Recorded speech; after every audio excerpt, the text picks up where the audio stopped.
दोस्तों, जरा सोचिए, अगर मैं आपसे कहूँ कि आपके घर की कुछ चीजें ही आपकी परेशानियों की जड़ है, तो क्या आप मानेंगे? जी हाँ, हो सकता है आपके घर में ही वो सामान रखा हो जिसकी वजह से आपकी किस्मत रुक गई है। घर में झगड़े बढ़ रहे हैं, पैसा आते ही चला जाता है। आज मैं आपको बताने वाली हूँ 7 ऐसी चीजें जिन्हें अगर आपने घर में रखा है तो आपको तुरंत बाहर कर देना चाहिए। और यकीन मानिए, लिस्ट का आखिरी पॉइंट सबसे ज्यादा चौंकाने वाला है, तो वीडियो को आखिरी तक जरूर देखना, वरना आप बहुत कुछ मिस कर देंगे। तो सबसे पहले बात करते हैं टूटे हुए आईने की।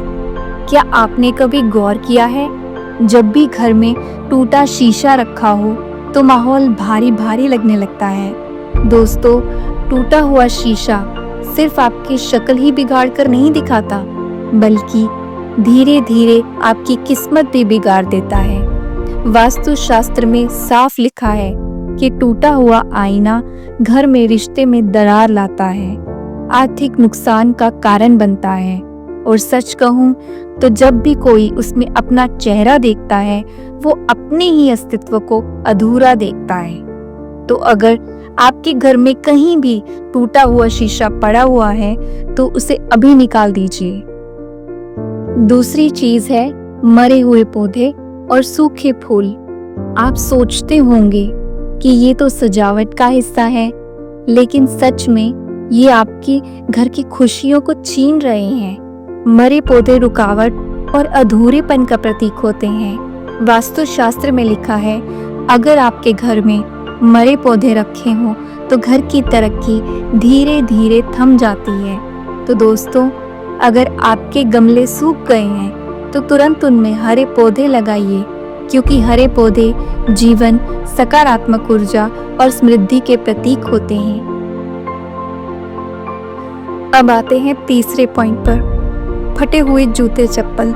दोस्तों, हम सबके घर में कहीं न कहीं पुराने जूते पड़े रहते हैं। सोचते हैं कि कभी काम आ जाएंगे, लेकिन वास्तु के अनुसार ये जूते आपकी तरक्की की राह रोक देते हैं। ये नकारात्मक ऊर्जा को खींचते हैं और किस्मत पर ताला लगा देते हैं। तो ध्यान रखिए, फटे पुराने जूते चप्पल घर में जमा ना होने दें। दोस्तों, अब आती है वो गलती जो बहुत से लोग करते हैं, टूटी हुई भगवान की मूर्ति या भगवान की फोटो रखना। हम अक्सर सोचते हैं कि भगवान की मूर्ति या तस्वीर फेंकना पाप है, इसलिए टूटी हुई भी रख देते हैं। लेकिन वास्तु कहता है कि टूटी मूर्ति घर में रखने से पूजा का असर खत्म हो जाता है और घर में नकारात्मक ऊर्जा फैलने लगती है।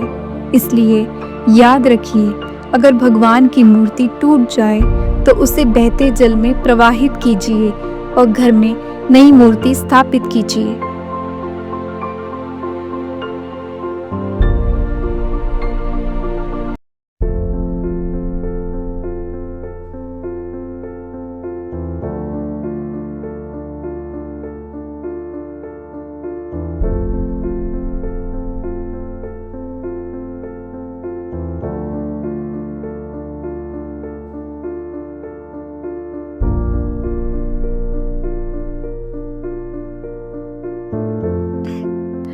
अब आते हैं छठे पॉइंट पर, रुकी हुई घड़ी।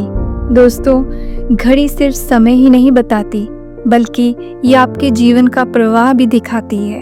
अगर आपके घर में कोई घड़ी रुकी हुई है तो समझ लीजिए आपकी किस्मत भी उसी तरह अटक रही है। वास्तु के अनुसार रुकी हुई घड़ी घर में दरिद्रता और बाधाएं लाती है, इसलिए या तो घड़ी को ठीक करवाइए या फिर तुरंत घर से हटा दीजिए। 7वां और सबसे अहम पॉइंट, मकड़ी के जाले और अंधेरा। दोस्तों, घर के कोनों में जाले लगते ही वहां नकारात्मक ऊर्जा जमा हो जाती है, और अगर घर के किसी हिस्से में अंधेरा रहता है तो वहां उदासी और आलस्य बढ़ता है। इसलिए हमेशा कोशिश कीजिए कि आपका घर रोशनी से भरा हो और किसी भी कोने में जाले न लगे। ये चीज देखने में तो आम लगती है, पर इसका असर बहुत गहरा होता है। आप किसी धनवान के घर जाकर देखें, आपको वहां इनमें से कुछ भी नहीं दिखेगा, इसलिए वो और ज्यादा तरक्की हासिल करते हैं। याद रखिए, घर वहीं अच्छा जहां सकारात्मक ऊर्जा और भगवान की कृपा हमेशा बनी रहे। तो आज ही घर को देखिए और इन गलतियों को सुधार लीजिए। अगर आपको वीडियो अच्छा लगा हो तो लाइक और शेयर ज़रूर करें, क्योंकि हो सकता है आपके शेयर से किसी और की ज़िंदगी बदल जाए। हर हर महादेव।